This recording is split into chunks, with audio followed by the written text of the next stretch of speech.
Okay.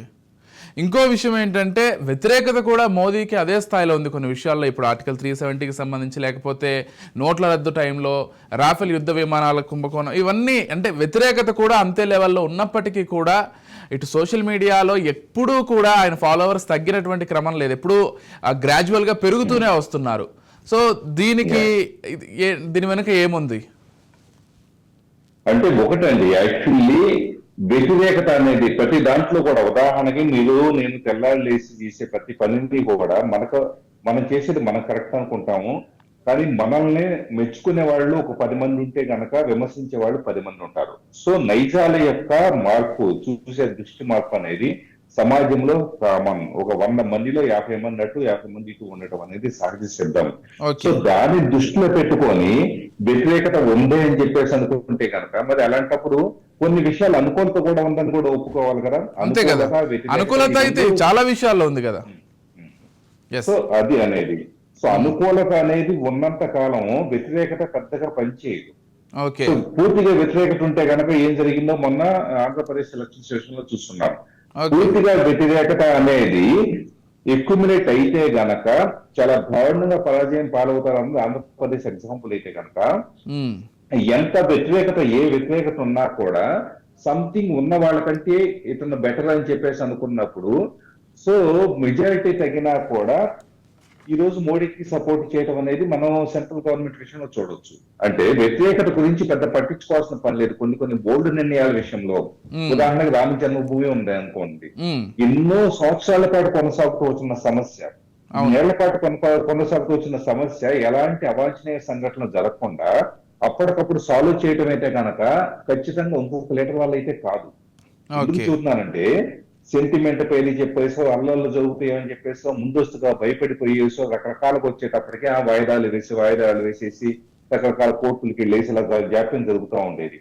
So ఎలాంటి పెద్ద challenge అయినా కూడా 100% దాన్ని బ్యాలెన్స్ గా హ్యాండిల్ చేయటం అనేది ఈ రోజు మోడీ చేస్తున్నాడు. కాబట్టి డెఫినెట్ గా ఆ ట్విట్టర్ లో ఫాలోవర్స్ పెరగడం కానీ, లేకపోతే కనుక ఇదంతా కూడా ఖచ్చితంగా తన ఇష్టపడే వాళ్ళు చాలా మంది ఉన్నారు. ఈ బోల్డ్ నిర్ణయాలు తీసుకోవడం అనేది నాయకుడు లక్షణం అని చెప్పేసి భావించే వాళ్ళు ఎంతో మంది ఉన్నారు. చిన్న ఎగ్జాంపుల్ చెబుతాను, ఇంకొక ఎగ్జాంపుల్. ఈ రోజు రామ్ గోపాల్ మాట్లాడేవంతా కూడా రామ్ గోపాల్ ఎగ్జాంపుల్ గా తీసుకున్నాను. నాకు పర్సనల్ గా తెలిసిన వ్యక్తి, నేను ఎన్నోసార్లు అతను స్పెండ్ చేస్తూ ఉంటాను. రామ్ గోపాల్ ఐడియాలజీ నాకు నచ్చదో, మీకు నచ్చదో, చాలా మందికి నచ్చదు అనుకున్నాం. అయినా కూడా రామ్ గోపాల్ ఎందుకు ఫాలో అవుతారంటే, మన లోపల ఉండే ఎన్నో భావాలని అతను స్వేచ్ఛగా వ్యక్తం చేయగలుగుతున్నాడు కాబట్టి, ఆ బోల్డ్నెస్ ను బట్టి. బోల్డ్నెస్ కొన్ని సందర్భాల్లో ఏదైనా కూడా ఇది అవసరం అనుకుంటే చేయగలగటం అనే ధైర్యం ఉండటం అనేది మోడీ యొక్క గొప్పతనం. ఇంకో విషయం ఏంటంటే, మనము ఈ 100 మిలియన్ల ఫాలోవర్లు గమనించినట్లయితే దాదాపు విద్యావంతులే ఎక్కువగా ఉండే అవకాశం ఉంది. ఎందుకంటే ఇన్స్టాగ్రామ్, ఫేస్బుక్ ఇవి అందరూ వాడుతుండొచ్చు, కానీ ట్విట్టర్ని, ఎక్స్ని చాలామంది చదువుకున్న వాళ్ళు ఏదైనా షేర్ చేసుకోవడానికి, వాళ్ళ వ్యక్తిగతం కాకుండా సామాజిక అంశాలు షేర్ చేయడానికి ఎక్కువగా యూజ్ చేస్తుంటారు. సామాజిక విషయాలు తెలుసుకోవడానికి ఎక్కువగా యూజ్ చేస్తుంటారు. కాబట్టి ఉన్నటువంటి ఫాలోవర్స్లో దాదాపు ఎక్కువ శాతం మంది విద్యావంతులే అనుకోవాలి. కాబట్టి విద్యావంతులు ఎక్కువగా ఫాలో అవుతున్నారనే విధంగానే చూడొచ్చు ఈ అంశాన్ని.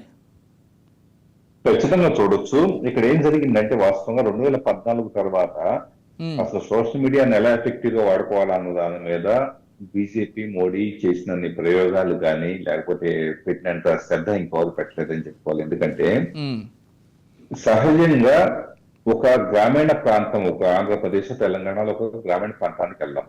అక్కడికి కూడా పార్టీ ఐడియాలజీనో, ప్రభుత్వం చేస్తున్న యాక్టివిటీస్ ను తీసుకెళ్ళాలి అంటే కనుక, సో ఎలాంటి కంటెంట్ సోషల్ మీడియా ద్వారా పంపిస్తూ ఉండాలి. అట్ ద సేమ్ టైం ప్రజల సెంటిమెంట్స్ ఎలా ఉంటాయి, ప్రజలు ఎలాంటి వాటికి ఎలా రియాక్ట్ అవుతూ ఉంటారు, ఇదంతా అర్థం చేసుకోవటం అనేది. ఎందుకంటే కండిషన్ చేయబడిన సమాజాన్ని, అంటే ఎన్నో తరాల తరబడి స్వతంత్రం గురించి కావచ్చు, దేశభక్తి గురించి కావచ్చు, భారతదేశం మీద ఇక్కడ ఉండే మిగతా దేశాలతో పోలిస్తే భారతదేశంలో దేశభక్తి ఎక్కువ ఉండటానికి కారణం ఏంటంటే, ప్రజల దృక్పథం ఎన్నో తరాల నుంచి వచ్చేటప్పటికి ఇంటిగ్రిటీ అనేది మెయింటైన్ అవుతుంది. దాన్ని ఇంటిగ్రిటీని అర్థం చేసుకుంటే, ఇంటిగ్రిటీ అంటే సమగ్రతకు సంబంధించిన భావజాలాన్ని ప్రజల మనసుల్లోకి తుచ్చుకుపోయేలాగా తీసుకెళ్లగలిగితే సక్సెస్ అవుతాం అని చెప్పేసి మోడీ భావించాడు. కాబట్టి సో అక్కడ ఏమవుతుంది, రూట్ ఎమోషన్ మొత్తాన్ని స్టిమ్యులేట్ చేయడం ద్వారా ఆటోమేటిక్ గా మోడీని మనం ఫాలో అవ్వాలి సో ఇతను మాత్రమే ఇంతకాలం లేని మార్పును తీసుకొచ్చాడని చెప్పేసి నేను నమ్మకం అనేది పీపుల్ కలిగేలాగా చేశారు. సో బ్లైండ్ గా ఒక హీరోని ఫాలో అవటం కోసం, హీరోని ఏదో ఫైటింగ్ చేస్తాడు, అందంగా ఉంటాడు, హీరోయిన్ అందంగా ఉండిద్దని ఫాలో అవటానికి, మోడీని ఫాలో అవటానికి చాలా పసుపైన తేడా ఉంటుంది. ఎందుకంటే ఇతర ఐడియాలజీ మన రూట్ గా మన తాత ముత్తాతల నుంచి మన దేశం పట్ల మనకున్న నమ్మకం పెంచేలాగా ఉంది కాబట్టి అనే దాన్ని ప్రజల మనసులోకి తీసుకెళ్లటం వల్ల అతనికి వచ్చిన సక్సెస్ అది.